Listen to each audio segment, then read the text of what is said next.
Hello and good morning, everyone. Welcome to this week's Breakfast with Boom. I'm your host, MrBooMStickXL. And on today's show, my incredible guest and I will be breaking down Battlefield 5's last-minute delay.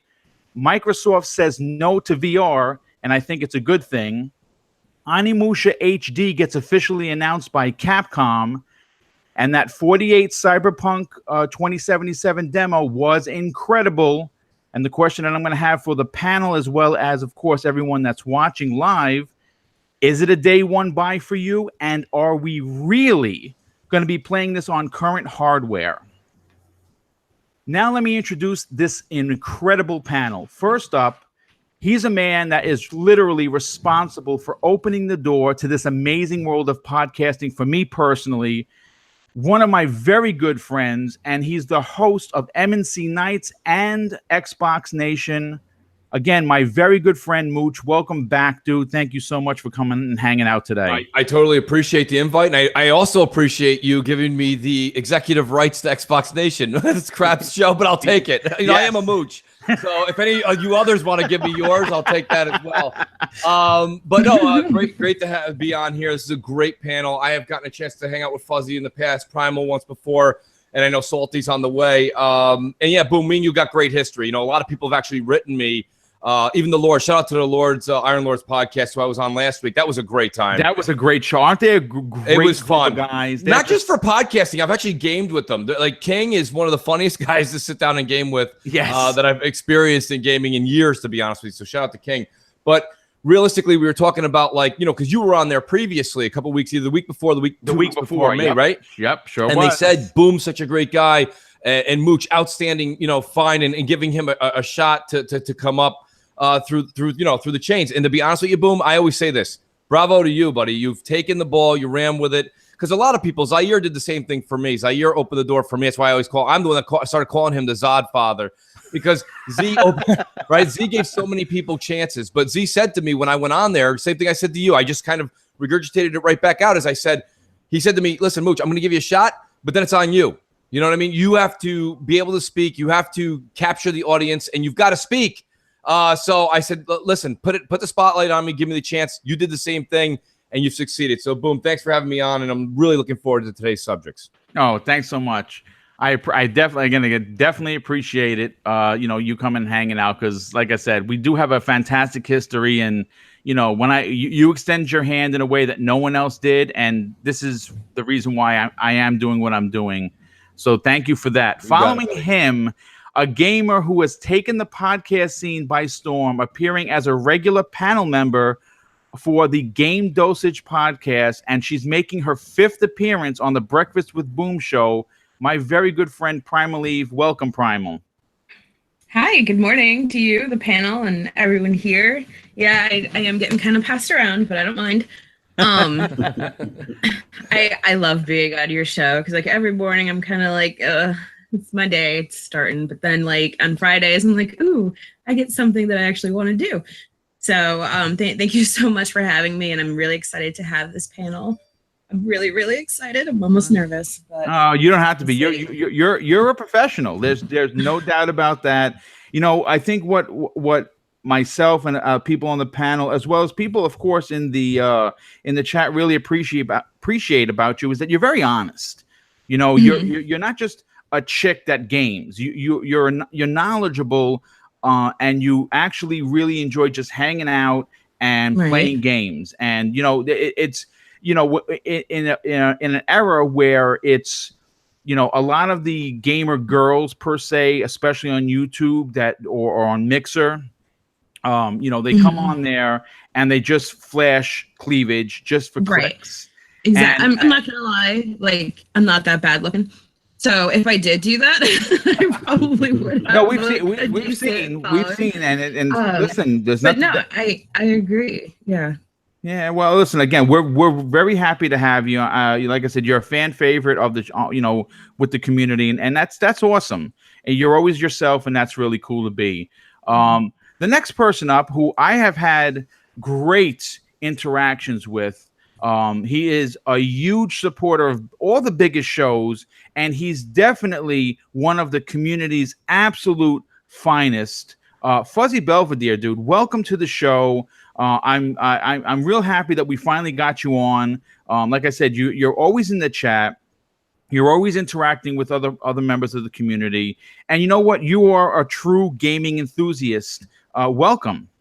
Thank you for having me. I'm honored to be here with Mooch and with you as well as with Primal. This is just awesome. Taking the little time off here, having a 4-day weekend, and Nice. Just happy here to be here and talk some games. This is awesome. Well, listen, we definitely appreciate you taking the time, because you know what it is. Listen, and I say this all the time, when I don't have regular guests on the show, I have rotating seats, and I like that, because every week people, the show is going to go in a different direction because people have opinions. Mm-hmm. No one's opinion is wrong. It's just their opinion. You may not agree with it, but it's just their opinion, and that's okay. So it's something that I really enjoy doing. It is nerve-wracking to be a host of a show and to have to, garner up guests each and every week. But it's in the same token, it's also very fun to do that. So we do have one more panel member. He's running a bit late. That is Salty from the Saltiest Gaming podcast. I'm good friends with Salty, so when he gets on, we will give him the proper intro that he deserves. But you know what? We're going to jump right into the topics. Now, Mooch, I'm going to go right to you on this one. Let's do this. You and I discussed this heavily on Crossfire, and you yourself talked about this on Xbox Nation a couple of weeks ago. EA did something very unexpected, and they delayed Battlefield 5 an entire month.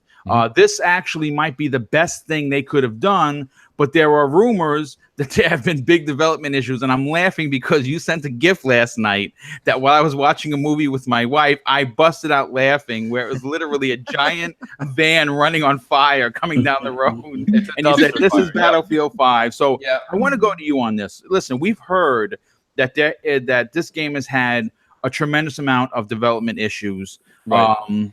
Numbers are down with with pre-orders. It's World War II. I don't think a lot of people expected that. People thought they were going back to modern, and they didn't. What is your take on the delay, and what is your take on the development?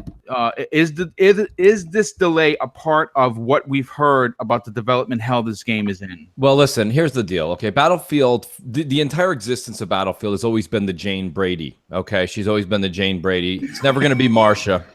And that's the problem, right? And a lot of the fans of the Battlefield world, they don't want to deal with that. Nobody likes to deal with that, and I get it. That's fine.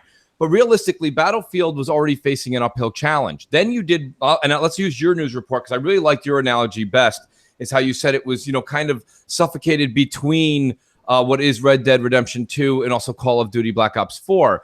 That's suicide. So when we discussed this on previous shows and we said we should move it, that's something that the gaming business is unlike any other business. You guys hear me say this all the time. People make a big deal about Hollywood. Hollywood's nothing compared to the gaming business. Literally can do whatever it wants anytime. If a movie's coming out, like they have a movie coming out, and it's supposed to be very good, but maybe it's a little artsy, it's a smaller film, but it was going to get a lot of hype, and then all of a sudden it opens up next to an old like a big time Mission Impossible Tom Cruise, Michael Bay style movie where it's just lights, action, glamour. They don't move the little artsy film over. Okay, they just keep to their guns and they do what they want. That's Hollywood. This system, you can do whatever you want in this world, right? Earlier this generation, praise indies. Indies are the way to go. Don't say anything bad about indies. And now you say indies now, and people are like, who's an indie? Who is that? Indiana Jones? Who? There's nobody even cares anymore. Now people are like, just throw the Indian games at gold. We'll forget about it later. And this is what I'm saying. This is the only industry that could change its complete comprehension in 4 years. That being said, Battlefield needed this move. This was an important move for the existence of the game and the franchise. I thought personally, this is a personal opinion, I thought Battlefield itself as a whole was kind of walking a tightrope with this game coming out, because Battlefield 4 came out earlier in this generation. It was broken. It devastated a lot of hardcore fans. They did fix it. Good on them on fixing it, but it's it's a day late and a dollar short. Then Battlefield 1 comes out to a lot of people's requests, boots on the ground. But the problem is there's nobody with their real true ear to the ground. It took them too long to get back to boots on the ground. And then when they get back to boots on the ground, what do?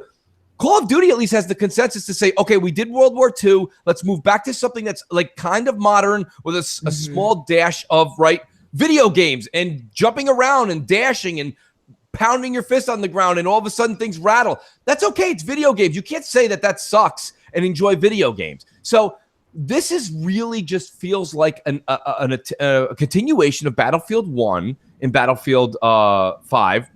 And the fact that it's just from World War I to World War II. And if there's any of you people out there that enjoy, like I really, really enjoy history. World War I and World War II are very similar in the technical space, okay? We were using slightly more advanced tanks, slightly more advanced small ammunition, but realistically, it wasn't it wasn't revolutionary. So to say to the gamer he's going to feel the difference between what kind of rifle he was using in Battlefield 1 versus Battlefield 5, the gamer's not necessarily going to know at 60 frames moving a mile a minute.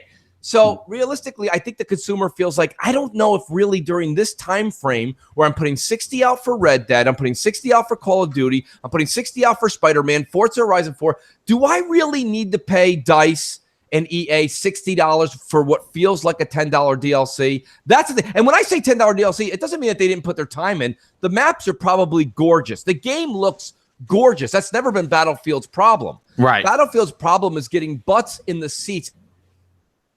Fiddle to Call of Duty in sales. Not that sales is say all end all, but that's realistically it. So in short, I want to hear what the rest of the panel has to say, Boom. But realistically, this move can only help them because now you'll have a month under your belt of just kind of getting Red Dead Redemption 2 out of the way. You know, that new car smell will be gone by then, and maybe you wouldn't mind spending $60 just before the holidays kick on to play, your Jane Brady in Battlefield. Well, you're absolutely right. But you know what? I have to give him his proper introduction. And of course, I'm talking about someone that is very salty, but for good reason. And guess what, folks? He doesn't have high blood pressure. He is the showrunner of the awesome Saltiest podcast on Thursday nights. Salty, welcome, dude. Thank you so much for hanging out. Hey, thanks for having me on. I had to get my kid on the bus. Yeah, we figured it was that. Yeah. But yeah, welcome, dude. I'm so glad you're here. Hopefully you do have your Red Bull because Mooch said you're going to be cracking that any minute if you haven't already. Yeah, it's coffee in the early morning and then Red Bull. Nice. Nice. Yeah. That's what I'm talking about, Salt. Well, I'm going to go right to you anyway because we just did your intro, and that's obviously important. But I want to get your take on the Battlefield 5 delay. Is it necessary? And because of the development hell we've heard that's been going on, is it going to be good for the game? It's not going to be good for the game because they delayed it for a month, basically, right? It just screams desperation at this point. Yeah. If anything, they would have moved it out, 3-4 months, but they're too stubborn. EA sees analytics and they're like, hey, this is the time that we need to get this game out. This is the holiday season. This is the big money season. So we're just going to move it out of this month because we'll get jack stomped there. And maybe we won't get jack stomped a little bit less over here. But in the end, it's just going to have the same results, which is not successful results. And we've heard rumors around the pipeline that this game is just not projected to do well. You're seeing this in the initial trailer with the amount of thumbs downs, the lack of views, and then pre-order sales are down.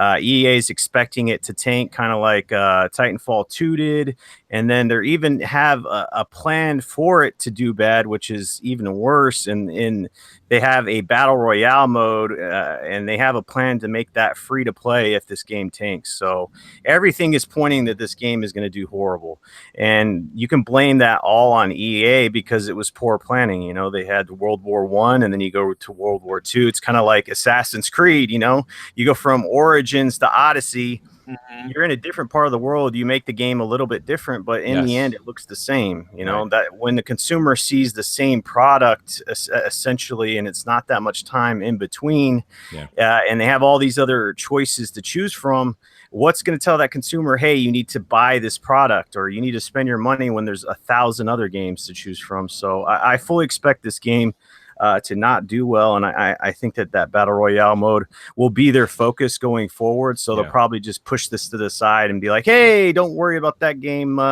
We got this free battle royale, and go play that, right? So. I think he's right. But I trying to add something to that. What they're doing with this Ring of Fire, which is the battle royale version, that's their failsafe. It's literally the equivalent of you opening a tapas restaurant, and then you figure out that people don't want to pay $35 for 4 jumbo shrimp. Then you pull a lever, and all of a sudden, hamburgers and hot dogs come down on the menu. Okay, this is why this is absolute horse shit. And that should just show you. And me and Salt had a great conversation on Xbox Nation about this. But the reason I have a problem with the Ring of Fire Battle Royale is it's not even being made by the same developers. That's wherein lies the problem with this Battle Royale. It's being made by company who knows. Okay. And that's the thing. So realistically, you can't say, oh, you didn't like our primary, try this. And then it's like, well, who makes that? Don't worry. My cousin and nephew kind of whip something up quickly in case you didn't like what I did. It doesn't work that way. I think and it's coming out right in between what? Blackout and Red Dead 2 is rumored to have possibly a battle royale. It's still going to get smothered. Yeah. So realistically, I think Battlefield is walking a very tight rope. And I hope, to go back to what Salt's saying, I hope Salt's right. Because listen, I got news for you, okay? You want all these gaming companies to do well because they provide entertainment for all of us. But realistically, sometimes they back themselves into a corner, and I think they just hire the wrong people. They hire the wrong people. There's a lot of people now on YouTube, okay? And I'm not talking about myself. I'm not talking about anybody I know. I'm talking about just people that are out there that they can interview that give a crap about the game instead of circling around the same people in different job titles throughout these companies. Maybe they should open their ears and their eyes a little bit. I mean, if sorry about interrupting. If they cared to listen to what the consumer base wanted, it doesn't take a genius to know that people wanted bad company, That's if you right. take a poll. It's not easy. I don't know who's running these companies, even in entertainment industry. When you go to movies, it's like it's easy to know like what your consumer base wants. Just listen to them, So I definitely agree. Eve, I want to go to you on this as the next comment. Obviously, it seems like every year it's Battlefield versus Call of Duty, and Call of Duty has been winning, and sometimes not just edging them out, really beating them down. And even though, it's funny because Call of Duty doesn't have the single player campaign, which obviously makes me not buy it. But I thought because Battlefield 5 was going to have one, it was going to make a difference. And apparently it doesn't look like that's going to be the case at all. What are your takes on the delay and how badly this game could possibly do for EA? Well, as far as the delay goes with any game, there's a reason, and I would rather have them delay and fix things instead of it being broken right off the bat. As far as with Battlefield, I'm a little over World War II. I've played enough World War II first-person shooters. I'm not saying anything's necessarily wrong with it, but it would be great if they had some type of variation. And for me, I like Battlefield, kind of like Call of Duty, but Call of Duty is a little more fast-paced for me, especially when you don't have a team in Battlefield and you have to run for 30 minutes just to get shot, so you can run for another 30 minutes. Thank you. And as far as I'm also over the whole battle royale thing. It's every game has it. It's getting a little ridiculous. It's great, and it's awesome that the fact that Fortnite did well and PUBG did well. That's great. That's their thing. But stop trying to pull people from those games into your game, because it's probably not going to work. It's just, I don't know. I feel like that this Battlefield that's coming up is recycled vomit. Yeah, you're absolutely right. A lot of people are getting that samey kind of a feel. Mm-hmm. So for everybody that's worked on it, yeah, sure, I hope it does well so that you can pay your bills. But for me, it's just I have zero interest in it. I'm not even going to think twice when it comes out. Yeah. No, I mean, listen, you're trust me, you're not the only gamer to say that. Fuzzy, I want to go to you last on this, brother.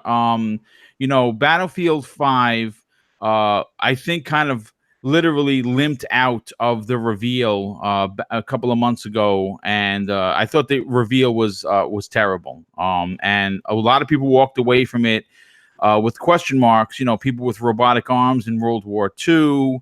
Obviously, there was a ridiculous amount of hate for a female being on the cover, which is just ridiculous. And of course, they sandwich it in between two of the biggest games in 2018. Now they're delaying it. Do you think that it is possible that the Battlefield franchise may be dead because of this? I don't think it'll quite go that far, but they're not doing themselves any favors. The big drawback they have is that they had the perfect opportunity with Call of Duty, not like you said before, they're not doing the campaign. So they should have, shouted that from the rooftops that they're going to at least have a campaign, that it's going to be a complete game for 60. I know some people still are fine with like an online or the multiplayer only aspect, but in an area where you have the casual that might be picking this up for the holidays, the moving it back could help in the the Target buy 3 get 1 free type of deal. So it'll do okay. It won't do okay by EA's numbers probably for what they put into it, but they've dropped the ball themselves so many times where they just could have focused on certain things and not worry about this Ring of Fire deal. If they had pushed that back to have it where it's a later on add-on, I don't think people would have had as big of a spotlight on them as far as like this copying what's popular, going for the cash grab and things like that. And if they had, like Salty was saying, if they had listened to the fans, go with like a Bad Company or even just do something modern, like their best bet is to try to do something different than what Call of Duty has just done successfully. Like with Call of Duty going with World War II on their previous one, they should have, I know these things are usually 2 to 4 years out as far as like when they start working on them. But I think if they had focused on, let's say, Vietnam War, the Korean War, or something like that, just do something different to at least get the focus on them, they would have been better off. But yeah, it's right now it's just going to be that bargain bin that the grandparents pick up for the kids, or the wife picks up for their husband, or people are probably going to picks... take advantage of a Black Friday sale because that this is immediate. Well, it can't now because obviously it's going to launch in November, but it's probably going to immediately be discounted 2 weeks later when the sales completely fall. And you know what? I'm not sure who said it about Bad Company, but I'm going to say this. First of all, great point. Before we close out this topic, if this would have been Bad Company 3, I guarantee you it would have trumped Call of Duty this year, because everyone has been asking, including myself, where is the latest Bad Company? Yeah. I don't know. Let me do that. Can I pay the bills for you real quick? You got Rock Dog 31. Rock Dog, I was going to say that. Thank you. The game is not out yet, but it's failed. Rock Dog, listen, here's the thing. That's a common thing that people say all the time. And Rock, I'm going to give you the same credit I'm going to give myself. I'm going to put you in the same category as Mooch here. I know that me and you've both played games for a very long time. And I'll give the benefit of the doubt to the Destiny haters out there. People who say to me, Mooch, I don't like Destiny. You can gift them the game. You can do whatever you want. You can make them sit in a chair for 8 hours and like just force them with a hot lamp to play it. They don't want to play it because they don't like the game. And it's not that the game's not out yet and it's failed. People say all that stuff right now. Everyone's out there. We don't want, no one wants the game to do bad by no stretch of the imagination. It doesn't affect me one way or the other. But realistically, when you've played Battlefield 1 and that's not your bag, there's no way in God's green earth you could say, oh my God, Battlefield 5? Wow, they got different. Like, I mean, what do they issue? Different World War II boots? Like, what am I getting between Battlefield 1 and Battlefield? The only thing that's going to be different is I don't think in Battlefield 5 I'm going to be able to get stabbed by an Arabian horse that goes by me. That's the only difference, right? And the crop duster look a little bit more like a warplane. Like, other than that, it's like Primal said, my biggest beef with the game, and the reason it's hard for me personally is, we all work so much. We all talk about this. I don't get to actually game sometimes till 10 o'clock at night. And if it wasn't for the great Destiny forums that I belong to, and even the folks on Twitter and the podcasting world, I would have a hard time even getting a team of 3. You need a team of 800 to play Battlefield, okay? and if you guys can't picture what I'm saying, I want you guys to think of the movie Half-Baked with Dave Chappelle when he goes to see Jon Stewart. He's like, red team, go! Red team, go! Okay, like, I don't know about you guys, but at 10:30 at night, I don't have war paint under my eyes. Okay, I don't have, like, a helmet on. I'm not going into the trenches. I'm just trying to play a game and have fun with my friends. And if you're not willing to be totally committed in Battlefield multiplayer, you get curb stomped. And guess what? That is a me problem. That's a me problem. But I'm reaching out and discussing this to all the people that have played Battlefield games and feel the same way I feel. So, Rock, just as a comparison, it's not that it's failed, but Battlefield 1 did okay. We feel like Battlefield 5 is basically just a reprint of Battlefield 1, which is usually not worth people $60 in this short period of time in the turnover. It's not that it's failed, but don't take it from us on the panel, okay? Look at DICE. They felt they had to move the thing up a month and a half. Why, or a month? That we didn't do that. So They must have felt like this game was going to fail. So realistically, it's not that we wish that by no stretch. I hope the game sells 25 million copies, you know, but realistically, that's the issue at hand. So when people go, it's not out yet, but it's failed. You know, it's the same thing when you talk about Spiderman or Battlefield or Call of Duty or Destiny 2 or Destiny 3 that's coming out next generation or whatever. If you don't like it, you don't like it. And we've all been playing games long enough to be able to say that without the old, don't knock it if you haven't tried it. How many times do I have to play a first-person shooter before I can knock it? Thank you. Listen, everyone had great points. Mooch, of course, you knocked it out of the park. And you know what? I want to continue. You said Destiny, so I'm going to segue into a topic that I put in here just for you. But you know what? I think that it's worth talking about because, you know, Vanilla Destiny 1, I put over 1,500 hours into that game, right? I fell in love with it. It was the shooting mechanics. There wasn't much of a story. We get it, but it's just, you know, hanging out with friends, playing multiplayer, playing the Crucible. There was something that grabbed me with Destiny, with Destiny 1, and like with 2, I fell off. Right, the DLCs came out and they were terrible. Their first DLCs, and then something happened. The Taken King was released, and it just reignited my love for the franchise. And I played The Taken King like it was literally going out of style. Could not stop playing that. So Destiny 2 comes out, and for the first 3 months, I'm in there neck deep, Destiny Life, doing tweets, doing videos, doing, you know, reactions. Loved it. And then like Destiny 1, I fell off. And unfortunately, like Destiny 1, the DLCs came out, and guess what, folks? They were terrible. They were barely passable DLC. I don't know. It's like, you know, sports. I'm going to bring up sports, Mooch, because you're here. It's like the sophomore slump for a quarterback that, you know, was great in his rookie year, right? And then his second year, right, you know, instead of, you know, having more touchdowns and interceptions, the numbers are reversed. And that's what happened with Destiny 2. And then, of course, in typical Bungie fashion, they made a lot of changes. They pissed off the whole gaming, populace, and people just walked away from it. But something else happened. Right. They took some time. They listened to fan feedback. They got involved with the community, and we have a new DLC coming out. And I'm going to be honest, they got me back in again just on the trailer. So, of course, because you know, Mooch is the most outspoken Destiny player, I want to go to you first on this. Destiny 2 looks the new DLC coming out looks to reignite the fan base in a way that's even higher, if it can be believed, than the Taken King. How excited are you to jump back into the world of Destiny, and will you be playing this before anything else this fall? Absolutely. And I'm not going to be jumping back in. I've already been in the pool. I've been saying the water's warm. Come on in, you guys, for a while. No, I think that Destiny is, I'm not going to talk anybody on the panel or listening to the show into it. I really don't need to do that.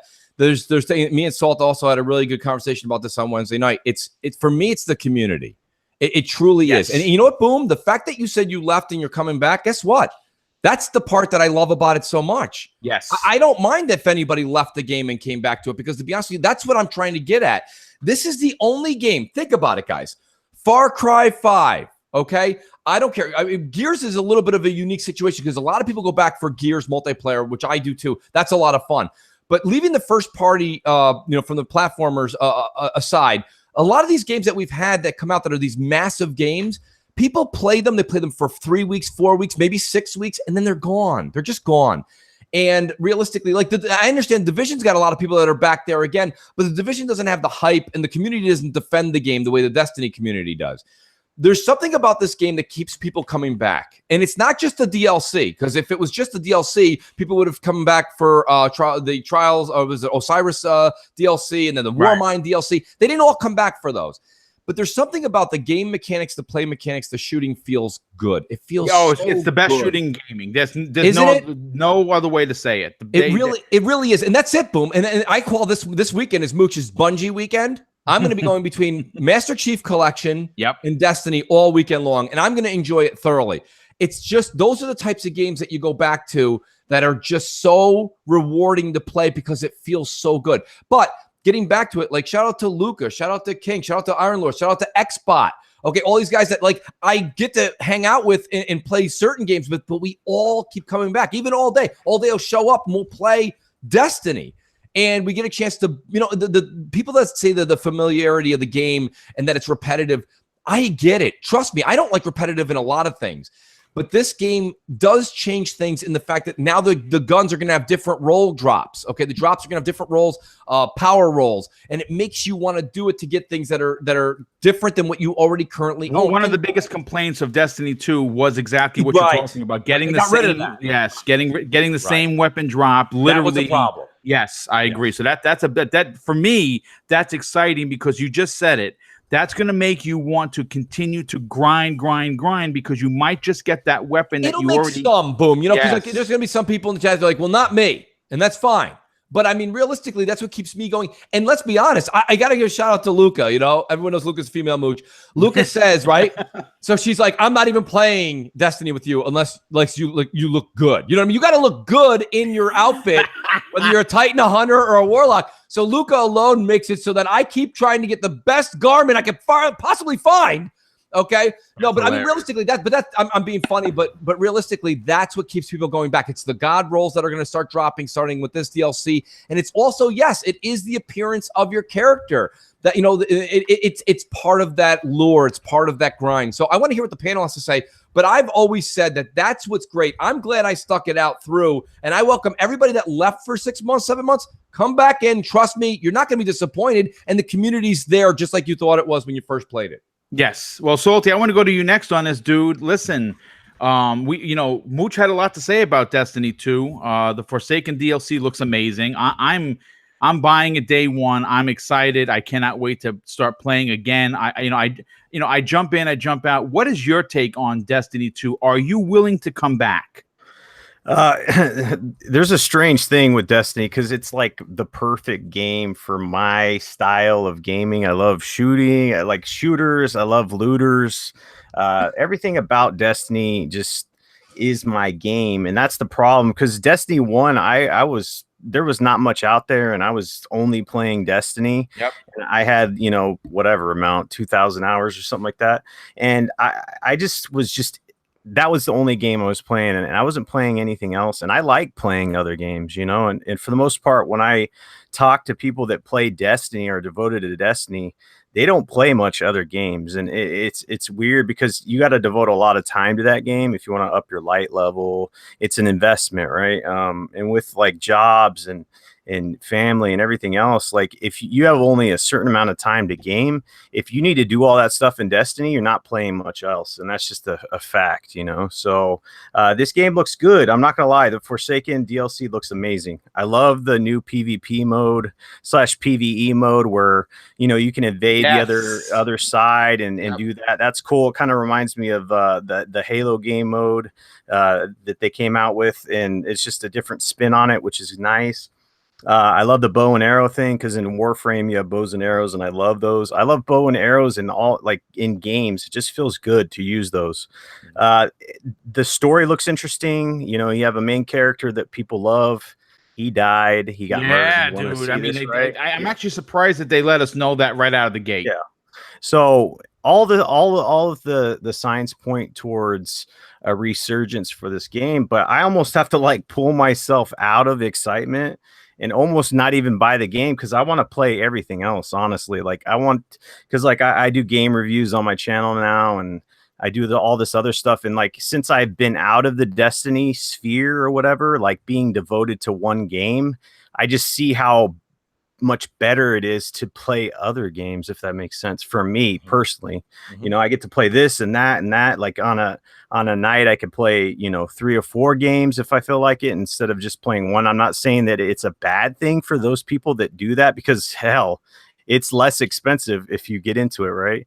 If you devote yourself to one game, you don't have to buy all these other ones or whatever. But I'm excited for everybody, and I'll probably pick it up. Like, let's be honest. But I'm not going to devote as much time as Destiny 1, you know? You know, it's funny. You said something that a lot of people don't take into account. For me, anyway, when it comes to you know, being a personality on YouTube and on Twitter, it's not just, you know, it's for fun in games per se. But you know what? You still are responsible as a host to make sure that your guests and your topics are hot button. You know, so there's a responsibility that I hold myself very, very accountable for, which is why, you know, I've tried so many different things on the channel. 2 things apparently have stuck, which is great. But there's, you know, there is a lack of time for as much gaming. And I never realized that before getting really into the channel, where instead, I mean, there are a lot of the times where I'm so focused on next Friday's show, I'll be in front of the computer writing up my scripts instead of playing Destiny 2, the Forsaken DLC, or instead of playing, you know, the new Assassin's Creed. And it is funny. But you know what? Look, I'm going to try and make as much time as I can for DLC. Mooch, I'd like to see a lot of us team up. I don't really. Yeah, we definitely got to do some. We know we got to do, Boom. You're going to have to get Mrs. Boom on. We're going to have a discussion because Mooch games at night. And don't get me wrong, okay? I understand you're retired, but you are up at night. The only problem is I think by the time I get on to play games, you're usually onto your Netflix and movies part of your evening. Yes, you know. Absolutely. So what we're gonna have to do is just flip flop that. If we could watch a movie, you know, after dinner, and then you game with Mooch afterwards. Maybe Mrs. Boom will come around. We'll see. Yeah, no, we'll definitely work that out for sure. But I want to go to Eve next on this. I don't know whether or not you played Destiny or if you're even excited for the DLC, but is it something you can see yourself getting into? I was actually extremely into Destiny. I remember when it first was out on E3, it was supposed to be the game that lasted 10 years. And I played it and I played it. And for a long time, there wasn't any DLC. And then there was the whole issue that you had to rebuy the game to get the DLC. It was just that whole entire mess was just really ugly. And then I was into it. I put in so much time. And like you, I ended up dying off a little bit. And then the whole rating thing, that broke a lot of relationships because people couldn't get their timing right. And nobody wanted to wait for somebody to cross the gap because they couldn't hit the edge at the right exact corner. It was just so frustrating. And a lot of my friends dispersed. And then once Destiny 2 came out, we all got together again, and then the same shit happened. I played it for a very long time. I'm not so sure. I still have it installed. I've been kind of eyeballing it lately because of the DLC that's coming out. But all my friends hate each other and won't play with each other because of the raids. And so I'm kind of stuck. I'm by myself. I'm alone. So it really doesn't make me want to play because I don't have anybody. But the DLC does look good, and it does look like it could be something that'll make me interested again. But yeah, I have no friends that are willing to play with me. Well, we can definitely fix that. We can definitely fix that for sure. No doubt about that. Hey, let me say something about the raids real quick, because I had intimate experiences with these raids, and I can definitely say that there's a big difference between when you're playing with friends that you trust and that you can play with and that don't get upset in the raids, and then when you have to do the like searching for group and it's like random people in there with you. Because let's be honest, like it's difficult to get 6 people together for anything. I mean, and then you get this on even with 5 people. So yes, I know exactly. Yes. So then it's just like a lot of times you have to get some randoms in there. You don't know who these people are. They get pissed off, and then the raids become like a chore almost. Yes, like that's like the part when it gets like that. When a video game becomes a chore, I'm out. You know what I'm saying? Peace. Like I do video games. I agree. I do video games to escape. It's not only that, though. You know? the chore and jobs. Go ahead. When you start off a raid at first, nobody knows what they're doing. So you have to take 8 to 12 hours to actually figure out how to get through the first part, and then you have to figure out the timing, and then people start getting tired, and you lose that one person, that listened to you, and then you have to start all the way over like, again. I gotta leave. Sorry, guys. And then you're like, oh my God, we're gonna have to find someone. They don't know what's going on. They don't know the pattern. They don't know the communication. It's like some cluster. Right. I think realistically, when it comes to the raids, you should probably. I always recommend this, and I'm assuming the new Forsaken will allow it.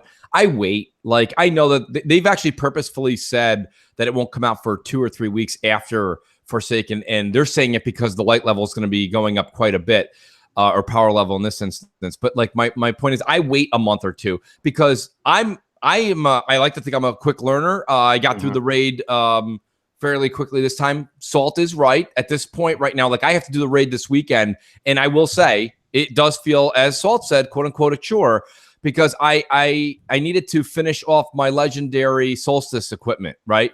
So like it says complete the raid, and I'm like, really? Like, really? Like, I've done this before. Like, that should be something that's optional, but okay, it is what it is.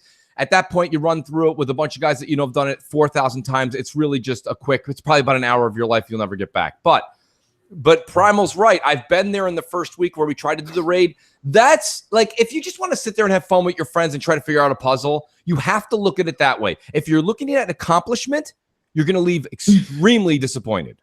Extremely disappointed. Because I guarantee you the first week or two, you're probably not going to go ahead and finish that raid. You're just not. No, I would wait. I would wait, because the first 2 weeks is just people trying to figure it out. You want to try and get someone in your group that kind of has an idea. Yes. And that could be the leader. I fell for it. I'm just speaking from experience where I've tried to do it the first 2 weeks. It's a nightmare. I usually wait a month and a half. Somebody who says, well, I've run it now 3 or 4 times. And yes, you're still going through what Salt and Primal just said. You're going to go through the instructions with people. And then around 11:30 at night, after 2 hours, somebody's like, forgot to mention this, guys, but I got to get up at 4 a.m. I got to go. And then, right, here comes noob number 3. And you're like, all right, back to the drawing board.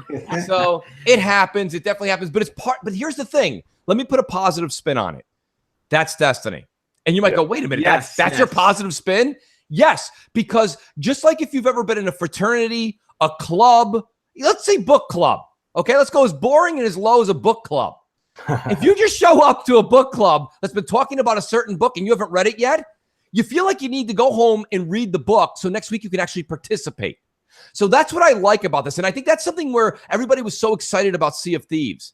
Sea of Thieves lets you join whenever you want. You don't have to do anything. It's literally like when Seinfeld and George Costanza pitched their show to NBC. It's a game about nothing. You can just show up and do nothing. If you want to sit there and play the banjo for 6 hours, knock yourself out. And guess what? Tomorrow, the guy who just became Pirate Legend, who put in 6,000 hours, you can play with him too. So that's where you're like, I don't see why. You're like, oh, today I'm going to play the harmonica. Oh, well, come on board. So my issue with my whole thing when people are like Destiny, that's the other thing. I have a lot of respect for the community, because these are people that are dedicated. These are the people that want to pull you through these raids. They're the ones that want to get you through the nightfall, okay, to get you your accomplishments or the perks that go with this week's dailies or weeklies. And that's what I think is amazing about the Destiny community, is that they all do come back together to try and pull you through. And that's why I think, believe it or not, if Sea of Thieves it did not have to be like Destiny, no.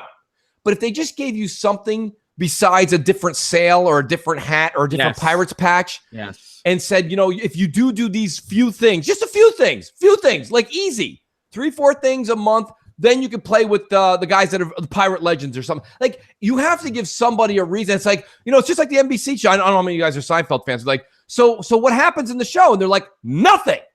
Nothing happens. Nothing happens. He's like, what happens when you wake up? Nothing. You're like, well, why am I watching? He's like, because it's on TV. And the guy from NBC is like, not yet. Because the whole point of the matter is that it doesn't grab people's attention. And that's what I think Destiny does. It makes it so that even if you're behind the 8 ball, you leave that group, yes, a little frustrated. You grind on your own, get that gear, get your light level up. Maybe you watch a video or two, do your homework, and then when you come back to the group, you can talk about the book. And that's what it's all about, the community. You're 100% right. But I'm gonna say this before I get to Fuzzy. What I like about Destiny, besides it being the multiplayer monster that it is, you can just go out and do public events for 2 hours and walk away extremely satisfied. Yep. You get a couple of purple drops. You might get a gold drop. You open up a few chests. You upgrade your armor. You do a couple of dances while you're waiting for the boss to drop. And guess what? You still walked away satisfied. So you know what? I want to go to Fuzzy on this. Destiny 2, the Forsaken DLC looks amazing. I want to get your take on it. Are you excited for this? No, and I'll explain why. I'm probably the oddball here, but my experience with Destiny was on the PlayStation with coworkers, which as soon as it came out on PlayStation 4, played it. Tight group of guys to do some of the leveling and stuff like that. But the thing that I didn't like about it was, and it's probably a me problem and probably something to do with being on PlayStation at the time, outside of the people I worked with that were friends, finding other people like the randoms that you sometimes wait for or being a random in another group, it didn't seem to work well for me. And it was one of the things I hated trying to level up, like and I'm talking like early Destiny, like vanilla Destiny 1. Trying to level up on your own didn't seem to go as smooth as like, you know, the Division. So when the Division came out on Xbox, actually I wound up buying the Division on Xbox, and it was like a totally different world. I went from, you know, just having a tight group of friends that I, you know, work with or knew like outside of work, to like just about anybody in the Xbox community when you were playing the Division. Even the earliest days all the way up through 1.3 were so much more welcoming, where it was easier to find a group that you won't be able to do it every Tuesday or every week type of thing, but you will always have like a pretty consistent group of friends to be able to go and do like an incursion, go into the dark zone. So I think that transition from when I went to Destiny to the Division, I think that just closed the door for the Division for me. I'm pretty sure if I tried again, which I didn't bother with Destiny 2, and I probably tried to play it on Xbox, it'd probably be a similar situation, but I didn't bother giving it a chance. I mean, the game looks great. The new storyline with that one character dying, that seems like it would be enough to kind of grab my interest, but considering my free time, I'm saving that for the Division. I'm going to try to squeeze an Anthem into that grouping, but we'll 2019 is going to be ridiculous. That we're going to have a show just based on 2019 and how poor we're all going to be. Hey, listen, I just got to pay the bills. I want to thank the Analog Circle podcast for the $5 super chat. Listen, you know, people see $1.99, see $5, see sometimes $3. I am so appreciative of the fact that you would even consider donating to the channel. So thank you so much. Every dollar helps. I had my first giveaway last week. I gave away PUBG. It was donated by Moonwalker, who was in the chat. Big shout out to him. We've talked privately. Very, very good dude. Older gamer like me. And, you know, these super chats are eventually going to help me do weekly and monthly giveaways. So I want to say thank you to anyone that has donated in the past and anyone that could possibly donate in the future. But you know what? I want to move on to the next. I want to move on to the next topic. And I know Mooch is he says nostalgia is a hell of a drug. And you know what? When you talk about nostalgia, for me as a gamer, Capcom comes to mind because they were my favorite gaming developer growing up. Because again, I'm an older gamer. I started with the Atari, but back in the NES days, it was usually Capcom versus Konami versus Nintendo, right? Those Data East, those were the big companies, and Capcom blew me out of the water, because there was a shareholders investor meeting last month where they talked about going back and bringing some of their classic IPs back from the dead, and they made an announcement this week that it blew me away. Onimusha HD has been officially confirmed by Capcom, and I'm really so stoked about this. It's releasing for the Xbox One, PS4, Nintendo Switch, and PC on January 15, 2019. Capcom seems to be returning to the top of their game. I mean, if you think about, what they've done since Resident 7, right? Resident Evil 7 comes out, it's first person, people are on the wall. Guess what? Me and Mooch, game of the year for us, right? Everyone loved it. Monster Hunter World comes out this year, blows everyone out of the water, completely shocks the world. And of course, Resident Evil 2, the remake, looks to be the second coming of Resident Evil games. And now that we're getting Devil May Cry 5, which is the return of Dante in March, and in January we're now getting Onimusha HD. For me, I cannot wait to play this game. It was one of my games I've been banging the drum to see a resurgence of. Like, I'm still blown away. Mooch, I want to go to you first on this, dude. Yeah. I know that you talk about, well, with all these games we have coming out, do we really need HD versions of this, that, and the third? But this game is special. I know this means a lot to you, and this is going to be the segment of the show where you get to hear everybody on the panel besides Mooch. Listen, I'm all about a solid remake like we're getting with Resident Evil 2, built from the ground back up. Yes, I understand that it's gonna have the essence of the year that it was born, but it's gonna look gorgeous with the RE7 engine, and it's really been brought up to snuff. When you have these games like Shenmue, the HD collection, and this one here, I went ahead and I hadn't played what is it there? What's the game that you're Onimusha. I went and looked it up, and I watched a couple people that did Let's Plays and reviews. I hadn't played that game in the past. And I looked at it and I said, okay, I'm going to go ahead and give this game the respect that's due. The game looked great for its time. But as far as sitting here on podcasts and saying that I can't wait, or I'm going to talk somebody into these HD remakes, I'm kind of at a point, especially with what we just said, 2019 looks to be the year that is going to be smothered with video games. I mean, many that a few things are going to happen. Your wallet's going to have moths coming out of it, or your employer's going to let you go. Because one or the other is going to happen here. You're going to either run out of time or money. Both not good to run out of. But realistically, I think that this game for me is a pass for me. Okay. Only because, let's be honest, Boom. It's the same thing I tell Crap a lot of times. You can't like everything. That's the problem, everybody, right now. Everybody on Twitter, that's where the whole great came from, right? God forbid something's not great. You're an evil person. It's like, well, listen, there are things out there that are not so great. And realistically, I think that the game is great, but the fact that I'm going to sit here and tell people they got to go buy that when there's so many games that are coming out that deserve your attention, your time, and your money, that's one that I would say probably, unless you're diehard and that's the only game you played for months of your life, if not years of your life, and it holds that special place in your heart, that's a game. And I know it does for you, Boom. So this conversation, you're buying it. There's no doubt about it. But except for people like you that have been talking about it to me for over a year now, I know you love that game. Yeah. There's very few people, I think, that we're in the community that would say that love it as much as you, or need to revisit it again, or maybe they'll wait till it goes on sale for $5-6, in 12 months. It's possible. I mean, the game isn't coming out at full price. It's probably going to be a $20 title. They can't charge $50 Onimusha from 2001 in 2018 prices. I mean, it's really just an HD. It still has the fixed camera angles, but you know what? Yes. This is a proven fact. What I'm about to say. Capcom, and I've said this on numerous shows, was in financial trouble, a big trouble.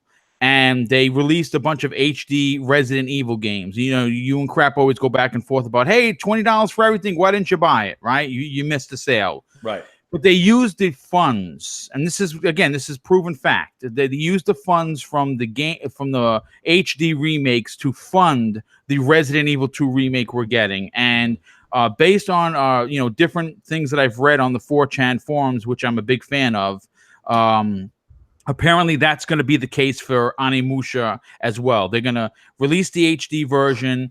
They're going to get a feel if the people want it, and I think people are going to run out and buy it. And they're going to use those funds to help, do a proper, remake, if you will, of Onimusha. Maybe even just reboot the series altogether. But Salty, I want to go to you on this, dude. I don't know if you've ever even played Onimusha, but are you excited to see Capcom bring back some of their classic IPs? Well, first of all, last night I made a fool of myself. I didn't even know how to pronounce the game. I was like, and then I said it was on Sega, I think, and then it was on PlayStation. Ooh. I didn't own a PlayStation or a Sega, so I'm a fraud. But No, listen, dude, it's game is old, bro. I mean, come on. I've done a lot of research on it, though, believe it or not, and I own a Switch, and I think it's a perfect platform for that game. Yes, like the people that haven't played it. I looked into the changes that they implemented it. There's not, it's an HD version, and they did some other things, but it's not like it's a remake or anything. It's still the same game. I think it's going to be for $20, which is $20, pretty decent, So I think I'm going to get it on the Switch. I'm going to get in there and see what it's all about. Hopefully it's not one of those things where people like hyped it up and they're like, oh shit, this game was amazing, but it's like so far back that it feels really old. I don't know. Did they change the controls a little bit? Hopefully the camera angles and stuff. It's funny to say. I don't know. Here, the problem is that it's fixed camera.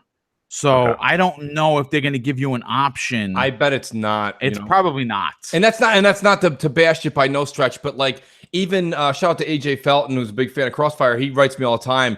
He's a huge Shenmue fan, and he says he's loving it for the nostalgia. It's his favorite game of all time. He's played them both. He's got 1,000 out of 1,000. I think on both already. Whoa. Guy's hardcore. But he says, let's be honest, they made the colors more like vibrant, but realistically, it's still the same. No, the controls are the controls. Yeah. So I would expect the same soft for $20. So I don't know. Hopefully they do like some kind of a preview for the game, because some of these games have a little bit like, hey, you can play it for a little bit.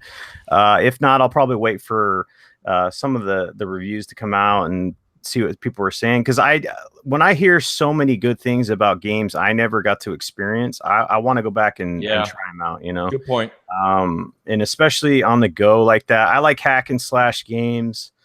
This seems to go up that alley, and then it just seems to have elements that I like. I like the ninja style, all that good stuff, hack and slash, monsters, all that stuff. So it seems to have all the elements that I love. The only problem is that it's an older game, and the mechanics sometimes just don't click these days, So I think it's perfect on the go for the Switch. You want to turn it on, play it for 30 minutes, boom, boom, boom, try to experience what other people have said about the game. But yeah, with Capcom, they're killing it, and that's a cool story with them struggling and stuff like that. Like you look at the list, it's just like boom, boom, boom, boom, Resident Evil, all those things that you talked about. And I feel good because Capcom, they're one of those the names in the industry, so it's good to have them back and popping out these bangers, and we'll see, man. Hopefully they remake this title, because I went online and forums and everything else, and everybody seems to love this franchise. So, well, I'm going to say this, and this may pique Mooch's interest. First and foremost, it's coming on the Switch, day and date as everyone else. So that's big because you travel a lot and you like buying games for your Switch. $20 isn't a stretch, but I'm going to say this, and this may move you an inch, Mooch. It is considered the original Dark Souls. Yeah, and you know what I'm saying in regards to difficulty and boss battles, and again, we're not just talking about massive boss battles. We're talking about some of the larger enemies. You had to really kind of use your noggin, otherwise you got toasted. Yeah, and I heard they're going to put an easy mode in there too, which is nice. I think that that, and that's where therein lies a bit of the problem sometimes with the Switch is like the Switch is so great for these older titles. I think it's great. Like I was very fortunate that the developer gave me a key for Dead Cells, but Dead Cells would have been a great buy on your Switch. It's a fun little indie game that really got it grew to ridiculous attention because of certain reasons in the gaming media, but it still deserved attention because the game is great. But realistically speaking, I find it hard to play. I'm going to go ahead and buy Dark Souls Remastered on the Switch this October, and I realize that's when I'll get back to you on this, Boom. Depending on how the game feels and plays on the Switch on that small screen with these large when you have this, you guys know I'm a huge fan of having large screen TVs, 75-inch, 65-inch TVs. Love them. Yeah. To be able to play these huge monsters, these evil characters you have to defeat in games like Dark Souls on these big screens, it really overtakes you. It's amazing. It's like the first time you drive into New York City, right? And you see those skyscrapers. Like people are like, "Oh yeah, you got tall buildings." No, buddy. Take a drive through Manhattan and realize that when you look past your windshield, as far as you can smush your face up against it, you still can't see the top of a building. That's how tall these buildings are. That's how amazing it feels and overwhelming it feels when you're playing some of these gargantuan creatures that they've developed in Dark Souls. It's that kind of feeling.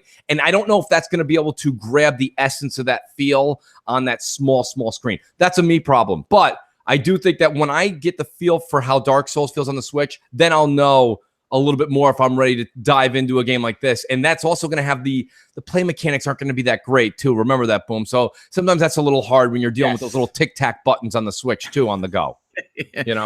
Primal, I want to go to you next on this because I saw you put something in the chat that you need Onimusha, so that means obviously you're a fan.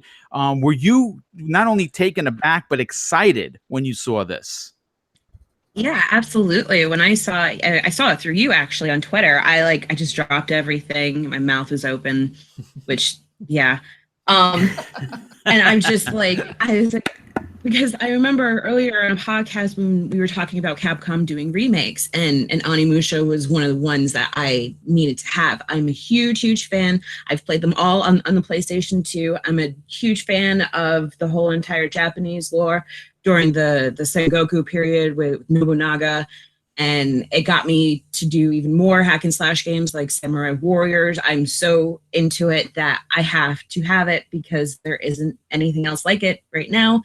I know it's a remake, but it'll be very, very nostalgic for me. I love hack and slash that I love any game that takes a part of history and twists it a little bit and puts you into it so that you can kind of see some things that are factual.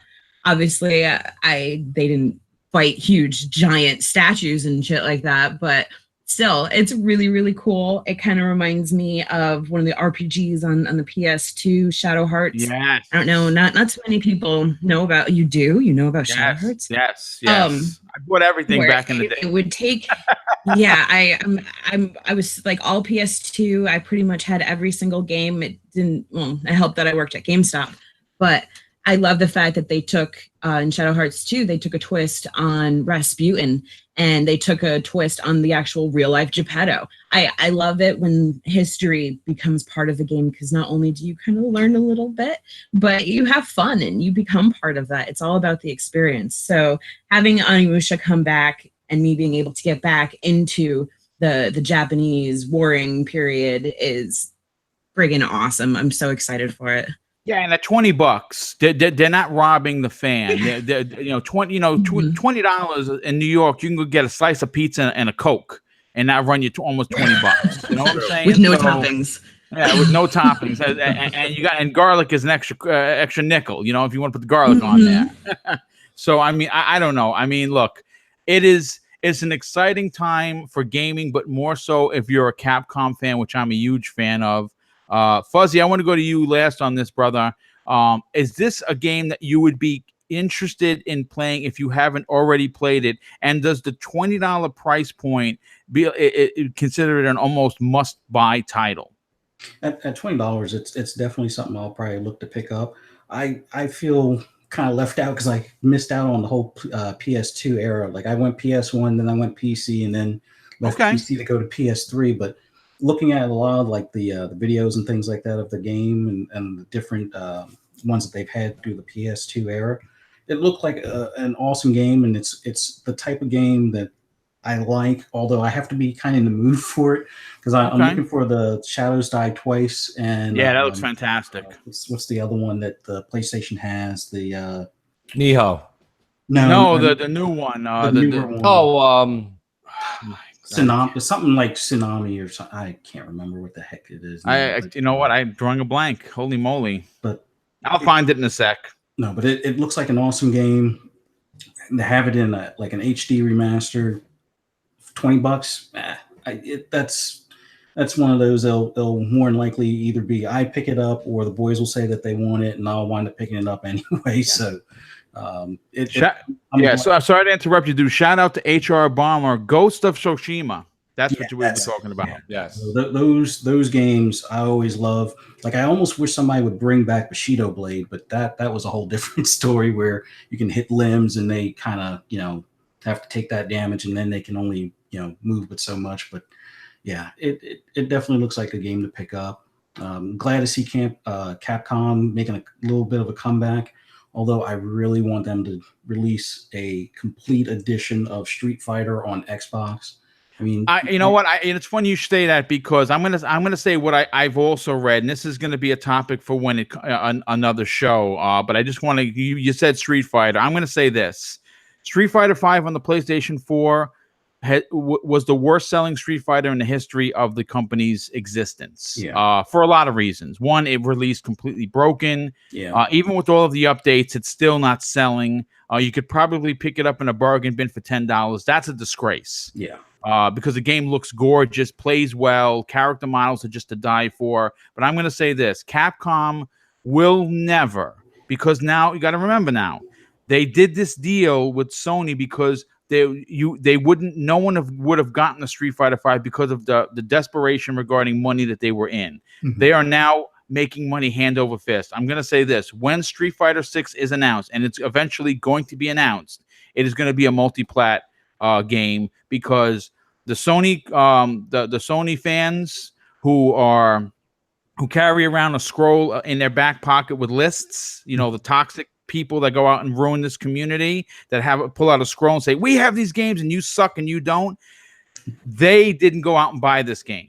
All of these list war people that constantly are banging this drum about games that another console doesn't have, didn't support it. It was the worst selling Street Fighter in the history of the company. That will never happen again. I'm hoping that holds up and everything, because I went and bought Street Fighter V for the PlayStation, and I think that's about the only time I turn the thing on is they just try it out, like since they did the arcade update and stuff. But yeah, a $20 remaster shouldn't be that too bad of a pickup. It'll probably be one of those that it's like, okay, I'll add it to cart, kind of forget about it, and then like, oh yeah, that's right, I downloaded that like a month or so. Yeah, you'll see it like, oh wow, I got something to play when you're looking through your stuff. Look, again, it's $20. It is a classic Capcom title. I have a feeling, based on some again, when I go to these forums, they're just rumors, folks, so take it with a grain of salt. But don't be surprised that we don't see more remakes from Capcom in the future. And you know what? I'm going to segue into keeping with Capcom. It has basically been confirmed that they are highly considering making a remake of the Resident Evil remake that was on the GameCube. Because of the fan reaction to Resident Evil 2. Now, they've already gone on record and saying that Resident Evil 3 Nemesis is getting remade. That we know that, but the question and we'll keep this one short because obviously you can only talk about Resident Evil so much. But Mooch, you're a horror guy, right? Yeah. You and I, we talk about it all the time. Even when we're doing private conversations, we look forward to Halloween. I know it's your biggest favorite time of the year. It really is. It really is.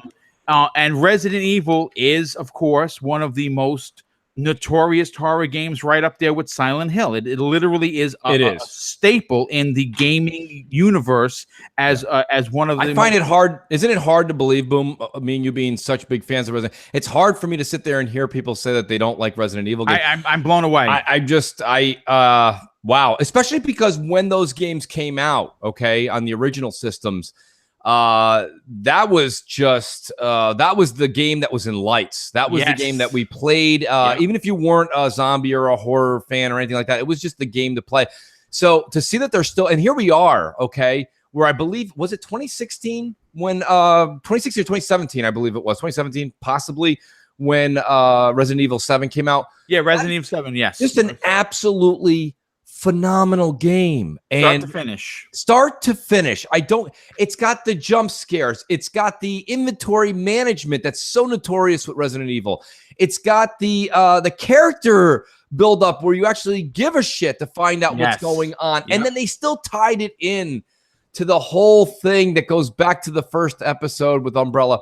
Listen, it's a series that never gets old. Now, that being said, I mean, if they're going to just do remake after remake, that of course me and Boom will be there for that. Yeah. If they're going to do the remake correctly, if they're talking about doing 3 the way that they're doing 2, yes, well, then count me in. I can't sit here and speak otherwise. But realistically, you do have to remember saturation. Okay, and that's why we said the whole thing with the first segment with Battlefield. Yep. Saturation sometimes even loses your strongest customer. So realistically speaking, I'm excited for it. But at the same time, I hope they space it out a little bit. Oh, I think they're going to. You know what it is? And that's smart. Think about this. They E3 comes. We're all blown away by what they showed. Gamescom comes. They show Claire's 17-minute demo of her fighting William Birkin. Right. And everyone's like, wow. This is them. You know what it is? They're literally just putting down the crumbs, and we're just like goats following and eating it up. And you know what? We're not going to see Resident Evil 3, the remake, for a couple of years. I would say at least 2 to 3 years. We probably get it in the launch of the new generation, and then maybe after that. I mean, they're not gonna box themselves out of customers by having too many Resident Evil games. I think that would be foolish. I like what they're doing with the bringing back the franchises. We have a Monster Hunter, we got a Resident Evil, we got a Dante, we got an RE2 remake. Who knows what's next? So I like what they're doing. But Salty, I want to go to you. Capcom. Obviously we talked about this. They just keep dropping bombs. And the talk of doing a remake of the remake, which is probably the better of the Resident Evil original game. Does the possibility of this excite you? Yes, it does. We talked about it last night, and it was surprising how many people weren't that excited about it, I guess. I was trying to tell people that it's weird how much me and Moosh have in common sometimes. But horror games, horror movies, the horror genre is awesome. I remember because I didn't have a PlayStation and I had to go to my friends, but we would play Resident Evil at night, man. Holy moly.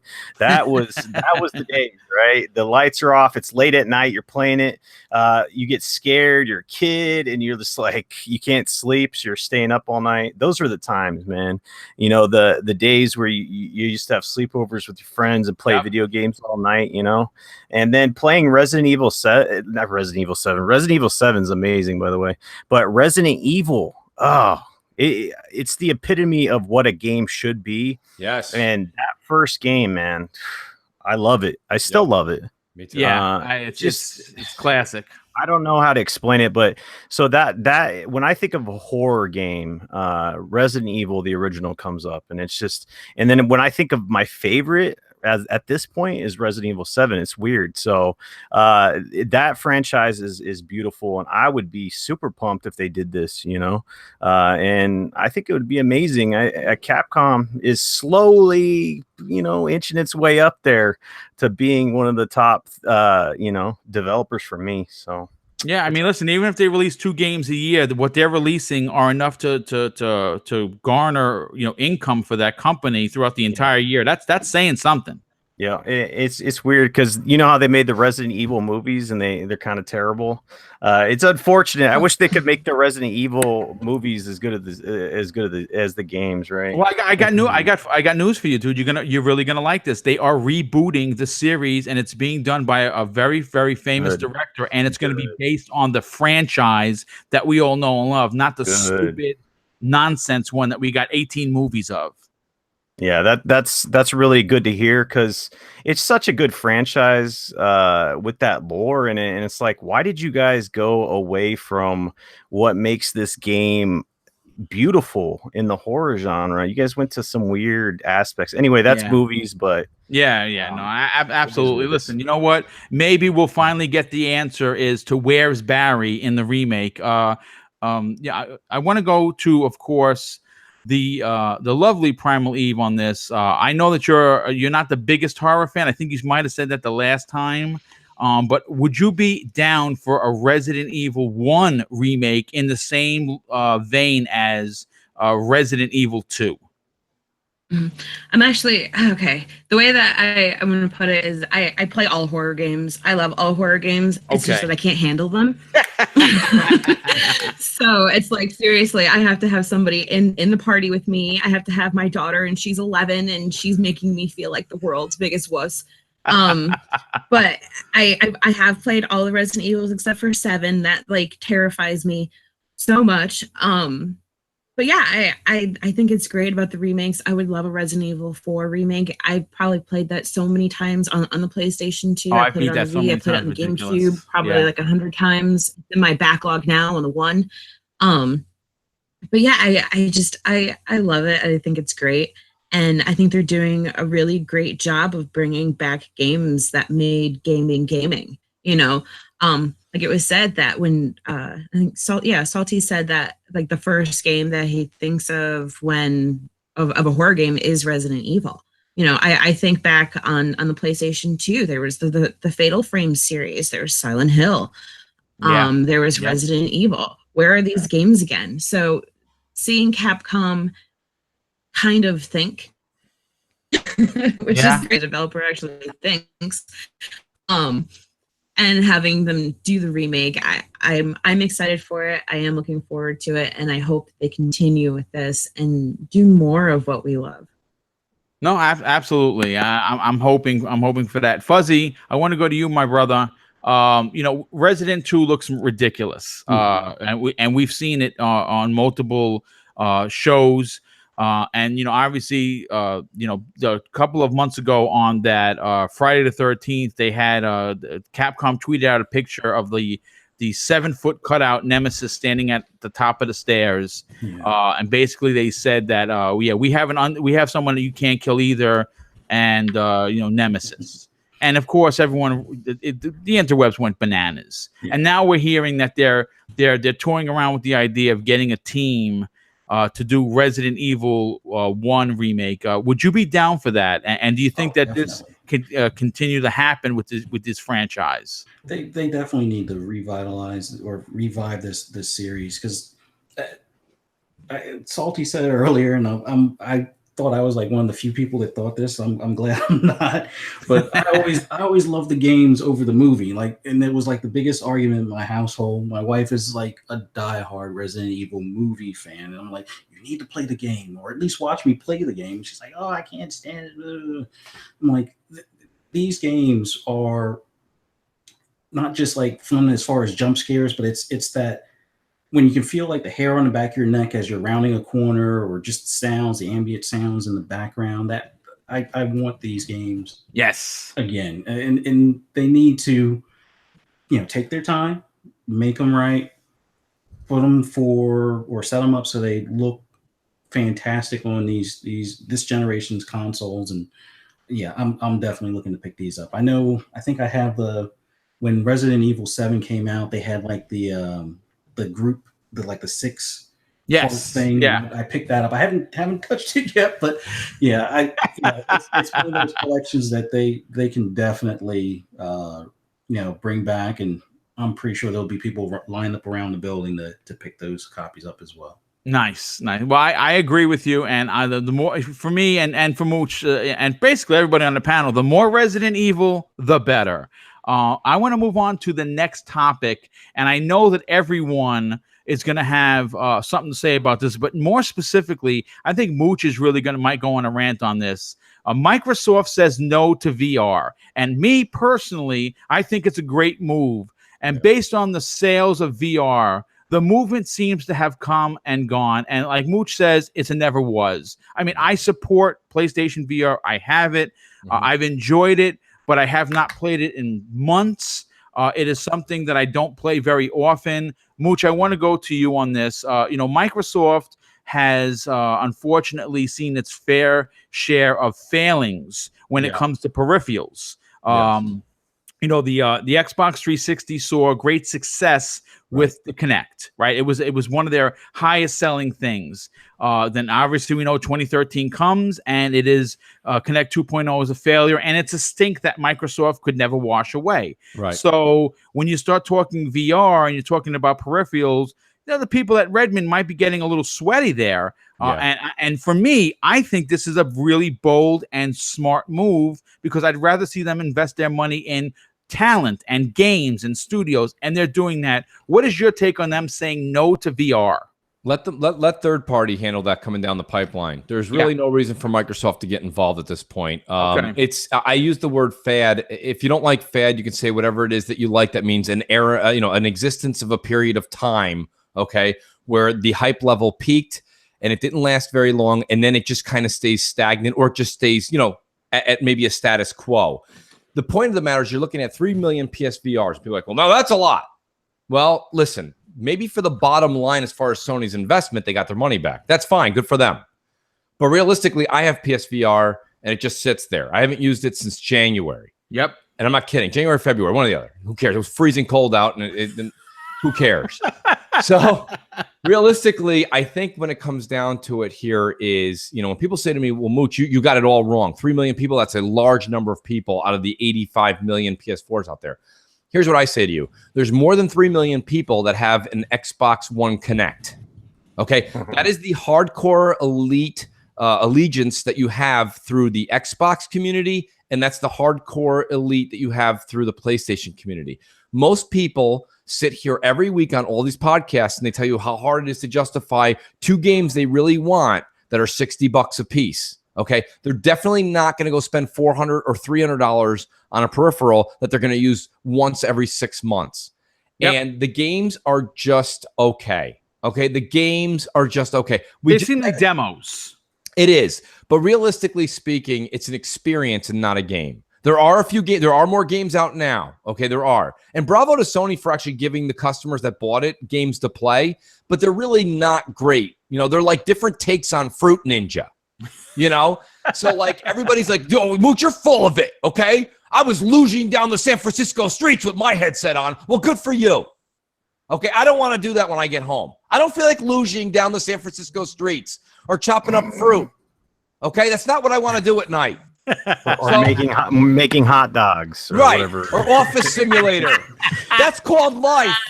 I don't want to come home and do it again for $450, nonetheless. So my point is that yes, there are games out there. The one thing that it's excelled in are jump scares, and we just all said on the panel that we love horror games. And I did buy. I double dipped and bought Resident Evil 7. It's that good. Yes, I bought it for. I beat it on Xbox. Yes, but I did buy it when it was on sale for PlayStation because it's for PSVR. And I did try it, and guess what?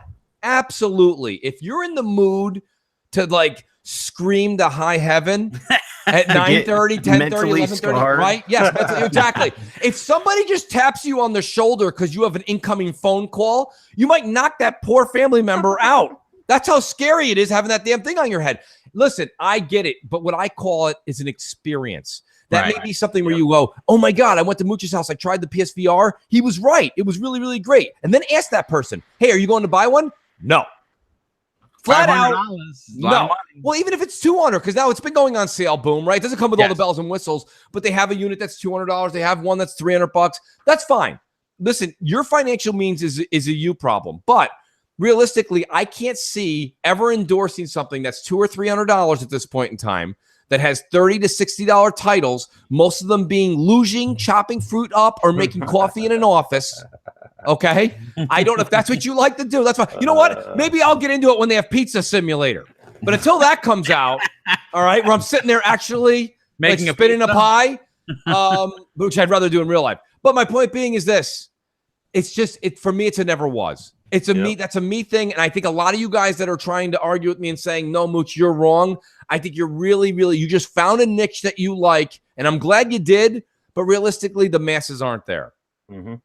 Yeah, I mean, look, the thing is this. Microsoft is, has had a development problem with studios, right? So what would you rather see them do? Fix that and come out with more games, or release a VR peripheral for 1 million or 50 or 2 million Xbox gamers? Yep. Right. I mean, it's just Solte, I want to go to you on this, dude, because I know you have a big opinion. PSVR 3 million sold. Sony considers it a success. You know what? I'm a retired guy. I run a couple of shows, so I may not be a mathematician, but I'm going to say this: it's under 5% of the populace that own it. I don't know if I would consider that, something to get on my horn and start blowing. But what is your take? Do you think that Microsoft made the right move, saying no to VR and saying, you know what, we did the numbers, and it's just something that we don't want to invest millions and millions of dollars into? Hey, finally, they dodged that bullet, right? Yes, It never was, and it is a fad. I've been saying this. I've been screaming it from the rooftops. Right when I got into the YouTube scene, I did a debate with a PlayStation fanboy. I won't mention his name. He doesn't deserve the time, but he was, arguing for PSVR because it was kind of still relevant, and they thought it was going to take off still. And he's like, 2 million, it sold 2 million, blah, blah, blah. And for the VR standards, that's good, blah, blah, blah. And I was breaking down the percentages. I'm like, in what business is this percentage a good, it's a signal for sales growth and something that's good, right? But for VR, it's like, well, other things, it's the best. It's like, no, it's not. And it's projected the way it's projected. And I said, VR is a fad, just like 3D TVs, just like the Kinect and all this other stuff. And I said, PlayStation has to invest time and money and resources into games and all this other stuff. And luckily, PlayStation had, they're in the lead, so they were able to invest some of those resources. Because imagine if it was flipped, like Xbox had a VR system and.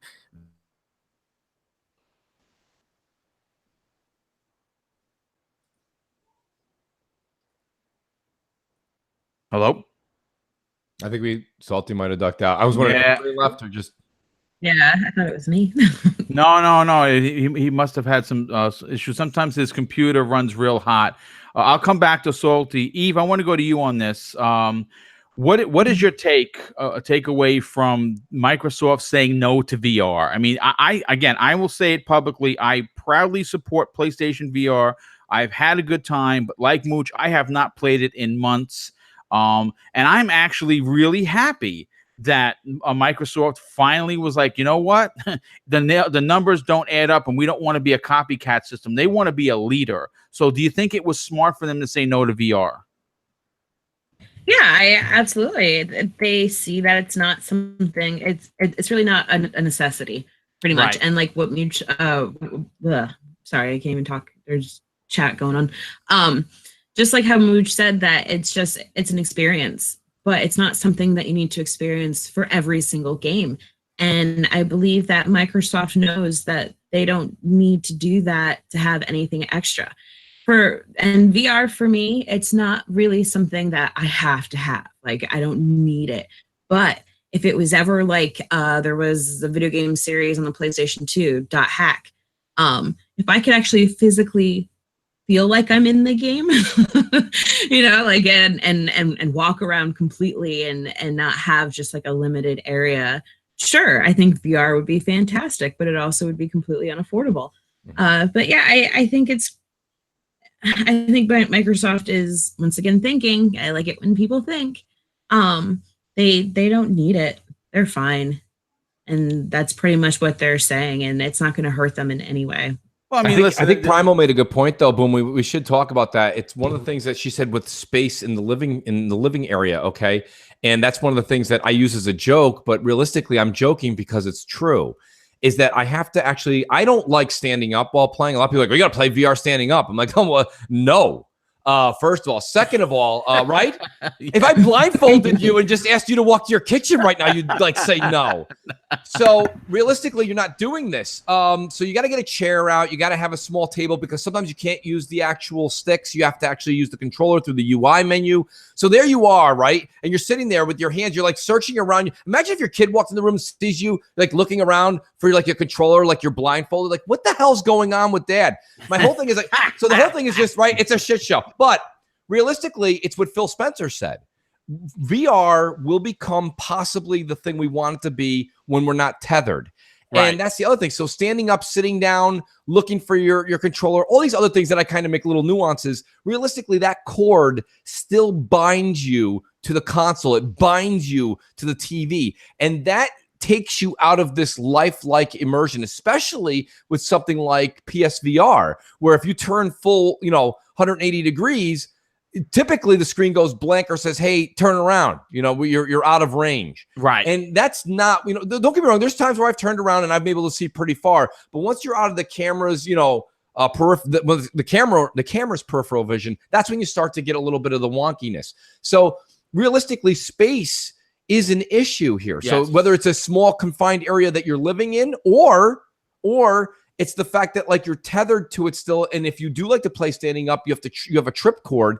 There's a lot of little nuances that go on top of all these things, right? Where it just doesn't add up.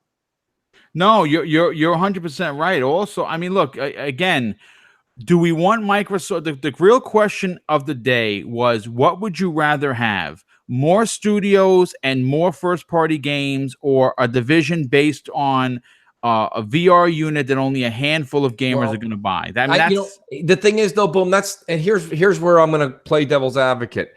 A bit of it, and I've had a couple conversations with other the hardcore PlayStation guys that have made some good points. Realistically, Sony put out that hardware, and they have a tremendous number of studios. Microsoft being that much more wealthier, I agree with what you said earlier on, where you said they've had failed experiments with Kinect, etc. But realistically speaking, that I don't think Microsoft looking into a first-party version of VR necessarily handicaps or puts anything that they can't do towards purchasing new talent. So I don't know. I don't know if one necessarily affects the other. Does it? Maybe. I don't know. But now with these, the checkbook open and everybody's like, it doesn't matter. They can buy whatever they want. I don't know if that necessarily is the hang up. I think the hang up is the technology's not there yet. Right. I think the games aren't there yet. I think the games are not games, they're experiences. They're literally like if you go to Dave & Buster's, right? You throw the $2 into one of the games there. Mm-hmm. Like some of the games they're fun. They are fun. They're hashtag fun. But the minute you're done with that, you're like, I hope my French fries aren't cold. You're like, I got to get back to eating. This is all right. I experienced it. I got to go back to my burger. So realistically, I think that's the trade-off here. And I think that's what Phil was talking about in that Giant Bomb interview. No, you're right. You're absolutely right. Fuzzy, I want to go to you, dude. Listen, you've had your opinions have been fantastic today, and I want to get one more from you on this. VR seemed to be an important thing, and it seems to have seriously taken a nosedive. And for me, like I said earlier, I'm happy Microsoft decided to dodge that bullet. What is your take on it? Being a Sega kid and seeing how they, came up with new iterative hardware, time and time again, and then kind of wane off on support. I'm kind of glad Microsoft is either sitting this out for now, or at least waiting until they get some other ducks in a row before they dive in.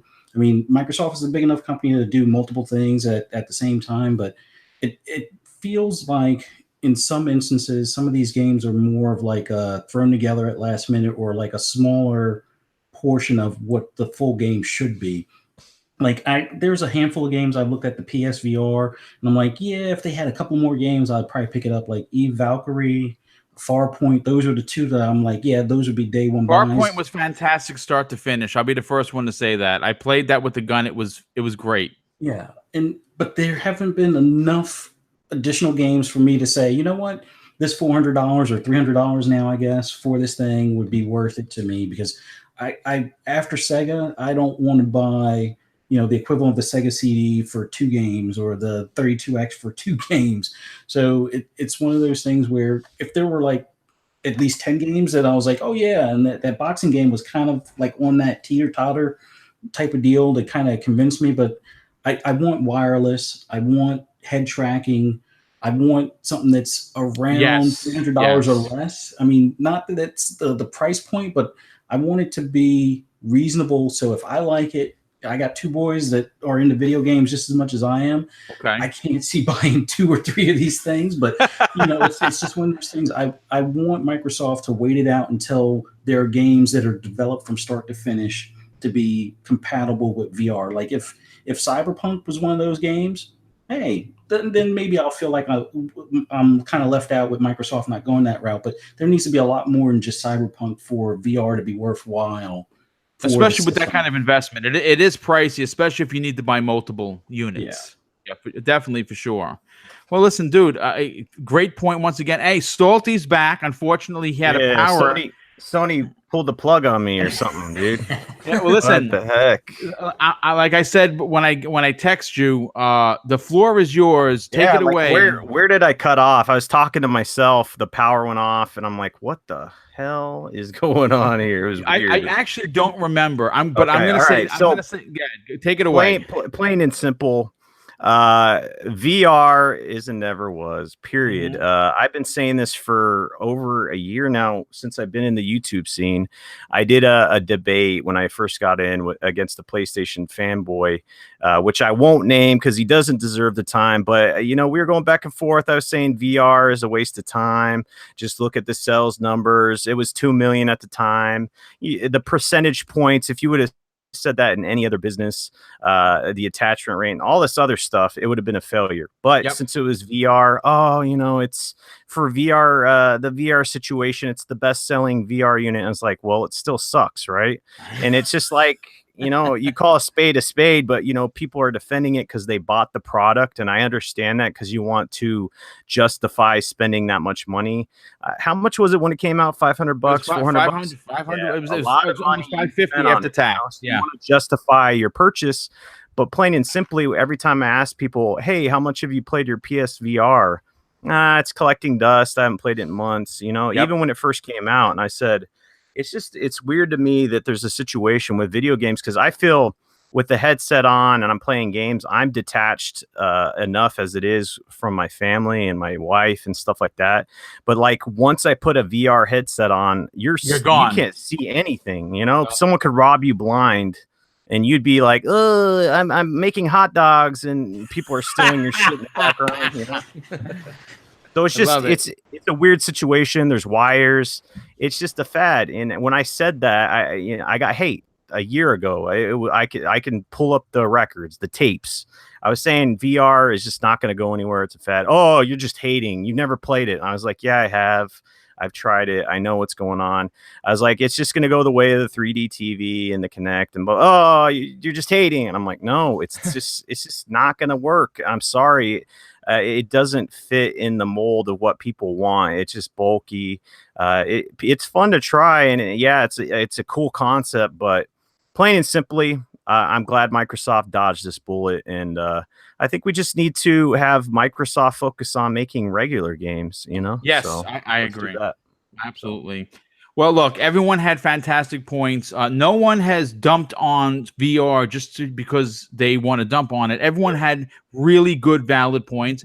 Mooch, you're a supporter. I'm a supporter of it. You know what I'm saying? And it's been sitting there collecting dust. And I got news for you. The one who's really should be laughing at is myself, because last year I sold the original PSVR privately, and then went out and bought the new updated version so I can have the HDR pass-through, which kept annoying me that every time I wanted to play an HDR game on the PS4, I have to unplug it. So I went out and rebought it again. So there's been no bigger supporter than me. But you know what? It literally is sitting on its stand. It has not been used, and whatever. But I want to talk about the next topic, and I think everyone, I know Eve is going to be through the roof with this. Cyberpunk 2077. We get a 48-minute demo of this game, and I'm going to say this: if you could pre-order the game somehow, people would be pre-ordering it in droves of millions. This game is going to do two things when it comes out. One, right now, if you're a developer, you better not put your game in the same month that this game comes out. That's automatic. And number two, easily to say, and I could be wrong, game of the year, whatever year this game comes out in. Now, that's the second part of the question I'm going to pose to the chat and, of course, to the panel. Do we honestly think we're going to be playing this on the way that what they showed on current gen hardware? Mooch, I want to go to you first on. First of all, what was your take on Cyberpunk 2077's demo? And the second part of the question is, do you think we're going to be actually playing this in the next generation of hardware? I think we'll be playing it in this generation into next generation. I think it's going to be a multi-generation type of game. That's just the way that the devs are kind of pointing out that they're programming for it, but and developing for it. But first part of your question was, I did watch the 7-hour demo, Cyberpunk demo. Thanks for that, guys. I thought the demo was too long. I don't think they needed to show that much of it. I thought the narrator was awful. I thought the voice acting was subpar. Okay. I loved the environment. Loved it. That's what I want out of this game. I think that's what's going to sell this game is that city, the living world. CD Projekt Red really nailed it. I am all in on this game. But I am not going to sit. I just can't. I mean, I don't come on any show or do my own to do what everybody does in the media, right? Great. It's great. It's great. What do you think of the voice acting? Great. You ask a question, they say great. Question, great. Question, great. And if you don't say great, all of a sudden everybody's like, whoa, what's wrong with this guy? So here's the thing. The voice acting was very, very blah. The missions didn't seem much different than the missions we've been doing in Grand Theft Auto for ages. It's like the narrator. Somebody should have got him 2 coffees, a Red Bull, and a kick in the ass. Because I have never heard one monitor. And now Jane gets into the limousine as she faces forward and takes on her daily challenge. What the hell is that? What the hell is that? Now be prepared as we open the front door and we watch Jane get out and step into a small puddle where we'll see her reflection of the eyeshadow she put on just yesterday night. And you're like, what the hell's happening? Who's this person?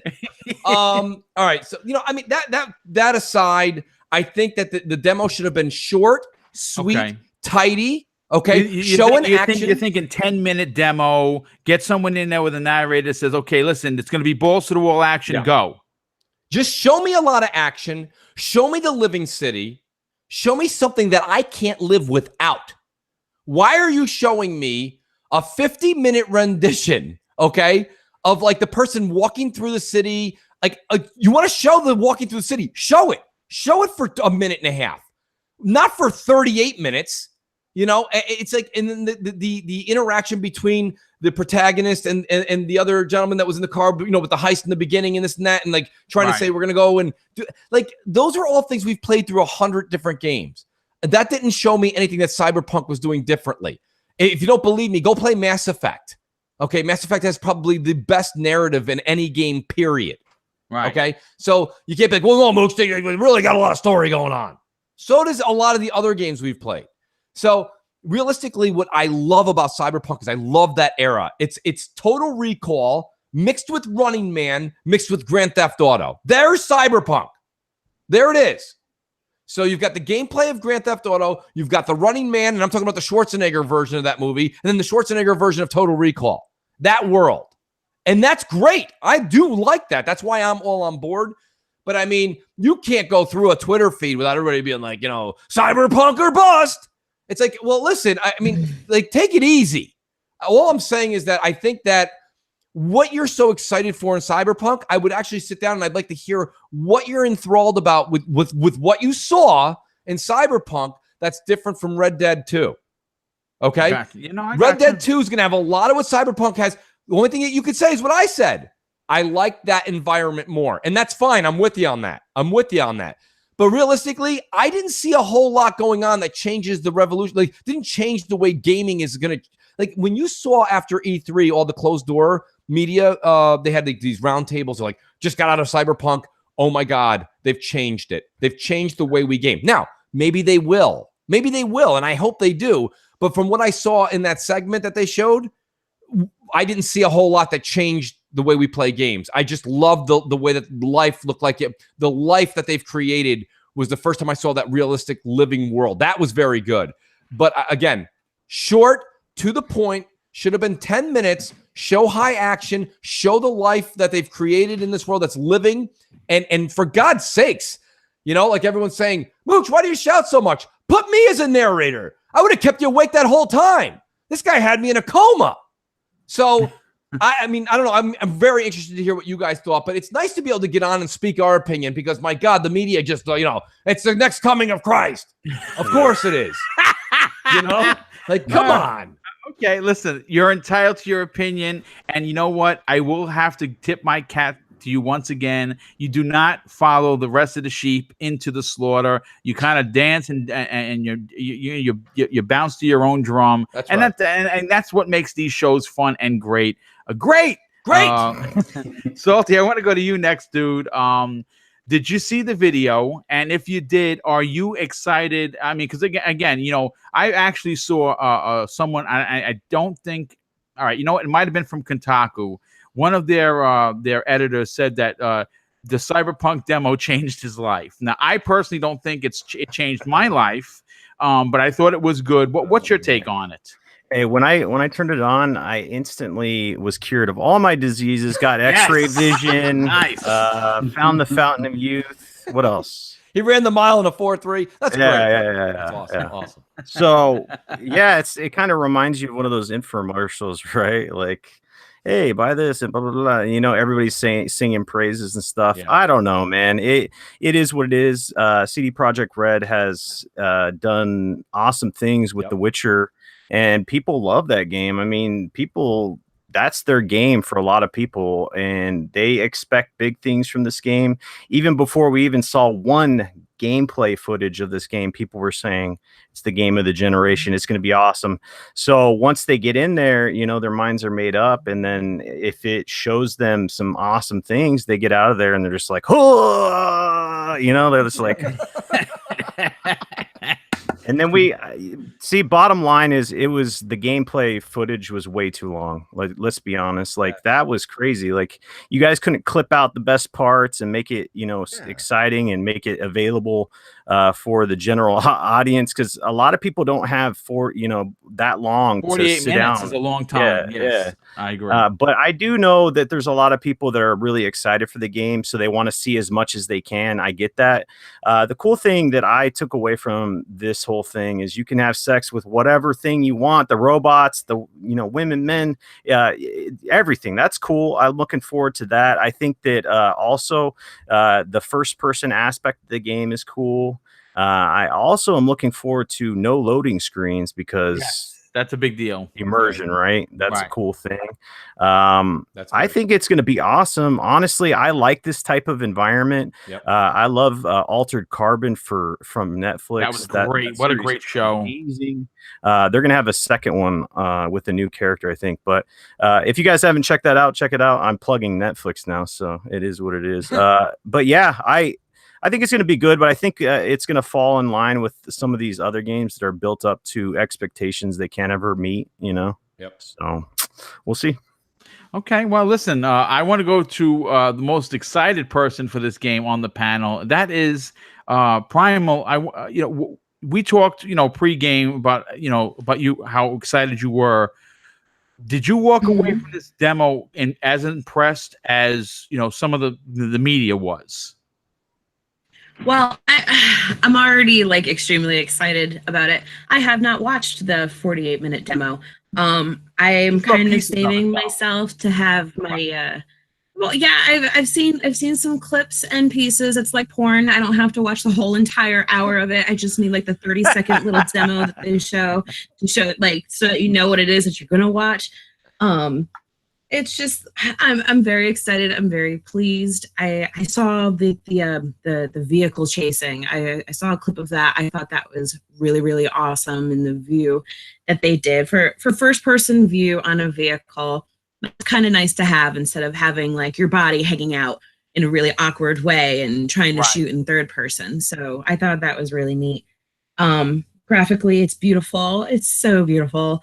And I am totally into the whole sci-fi cyberpunk type genre, with Blade Runner, Total Recall, like you guys were saying. It kind of reminds me of a Black Mirror episode. I don't know. It's a BBC TV show. Yeah. So it brings me there. Whether or not I also agree that it will be released onto the system, into the next gen system. But if for some reason it's not, I'm going to be okay with it. I can wait. CD Projekt Red has shown us what they can do with time. When we wait.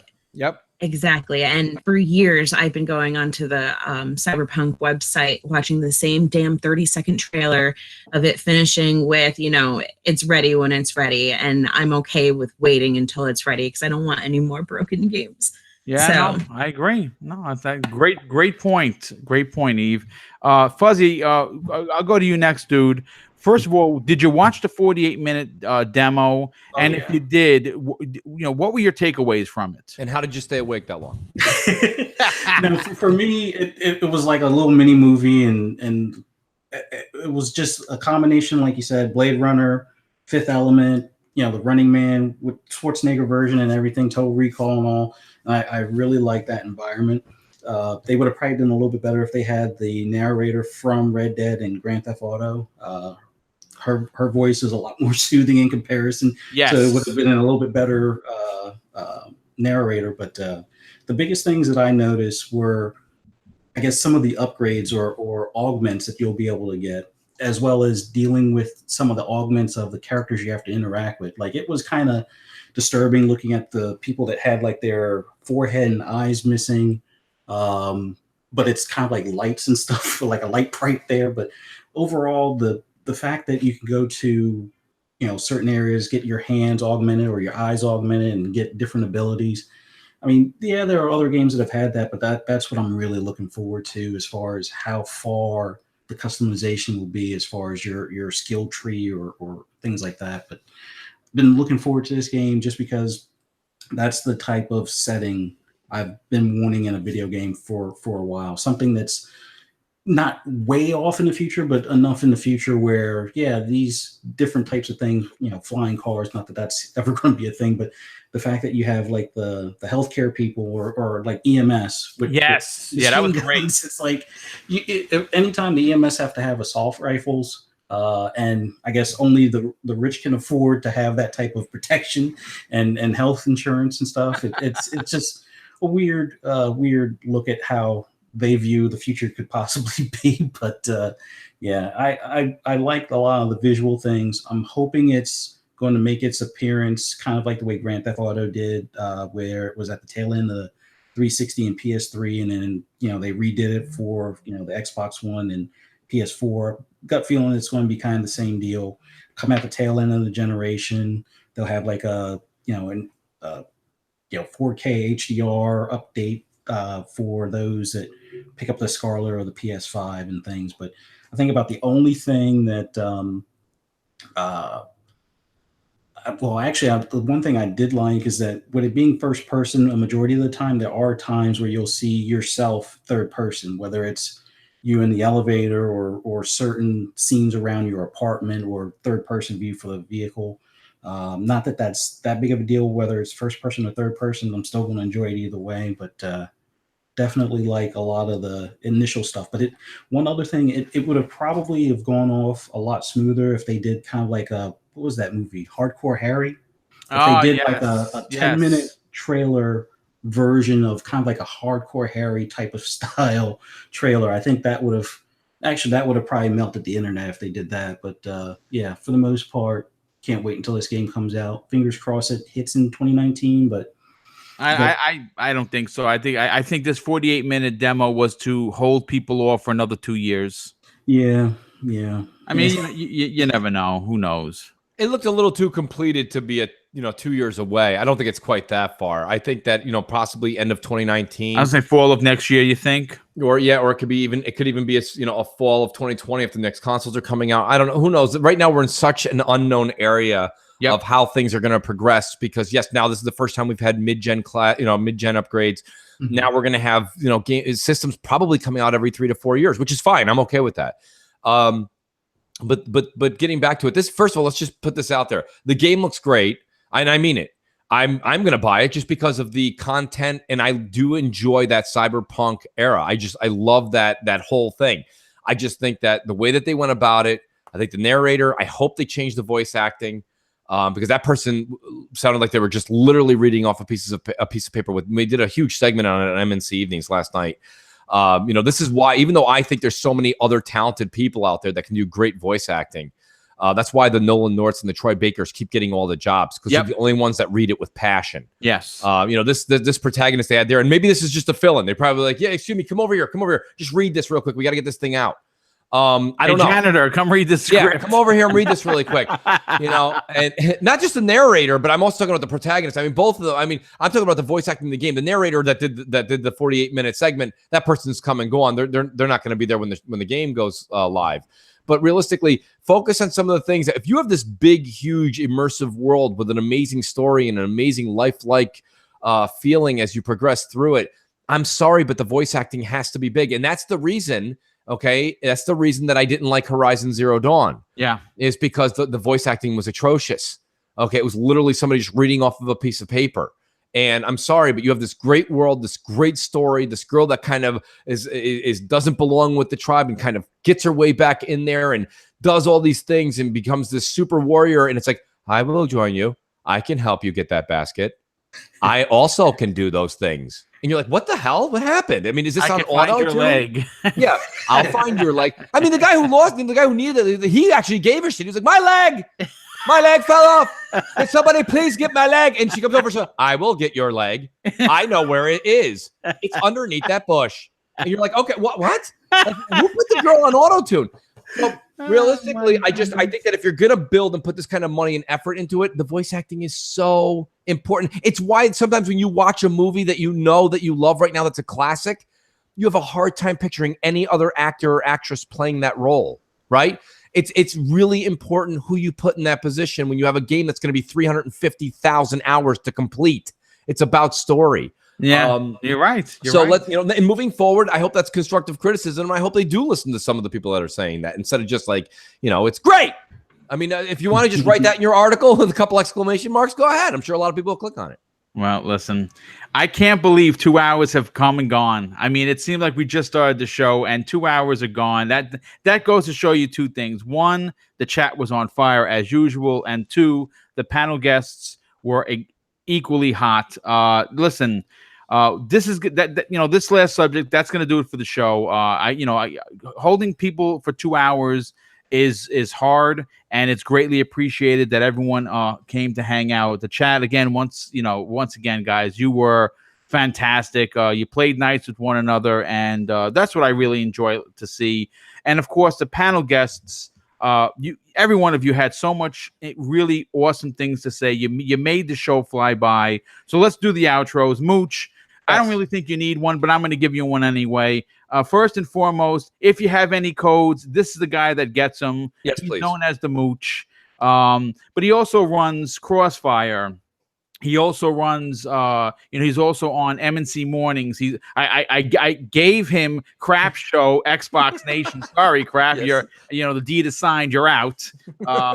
But tell everyone where they can find you, dude. Well, this was great. Boom, thanks for having me on. Love Breakfast with Boom. Love the panel members you got here. Really a lot of fun to hang out. I always get a chance to hang out with Salt, but I don't always get the opportunity to hang out with Fuzzy and Primal. And I get to catch them on other shows, but it is fun to sit here and talk games with them. But we do have Crossfire tonight, 7 p.m. where Senora BoomStick, his alter ego, will be on tonight. And we're going to have a great show. We've got a couple of great guests. One new guest to the show, hasn't been on yet. And really excited to be able to reunite with this individual. You guys might know him as Brap or Enrique. He will be on tonight. He's good dude. Very good friend. We were very good friends back in the day. And then, with time and things like that and business and life, but he's coming back, and we're going to have a lot of fun tonight. I'm excited to have him back on the show, and then we'll have another special guest as well. But 7 p.m. Eastern time tonight, we got Crossfire. And do check out M&C Evenings. It was on Crap's channel yesterday. We had an absolute field day last night. It was a lot of fun. We had just about 400 people live watching.